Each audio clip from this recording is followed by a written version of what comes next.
Vatampila, this Ghost Rider, locked in a cell, raised his hand to melt the boss and escape. On the street, his soul bike was already waiting outside. At this moment, a prison guard rushed over and attacked. However, the Ghost Rider, who had just put his jaw back in place, did not harm the person. Instead, he got on his bike and sped away. When he drove to an arched building, he found that police guards had surrounded him, so he turned his bike around and slid into the water. Then he left, gliding smoothly over the surface. At this moment, the demon also noticed the Ghost Rider's whereabouts, and as soon as the Ghost Rider reached the rooftop, the demon appeared.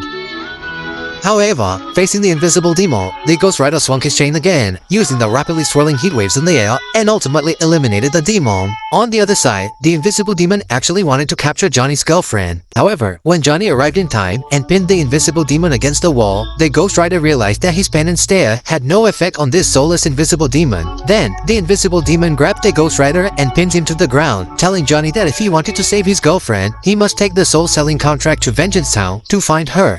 However, just as Johnny rode his motorcycle to the cemetery, intending to ask the gravedigger about the whereabouts of the soul-selling contract, the gravedigger swung his shovel and took the contract out from inside. After handing the contract to Johnny, he also offered to lead the way and take Johnny to Vengeance Town, which is 500 kilometers away. Then he whistled to summon his mount.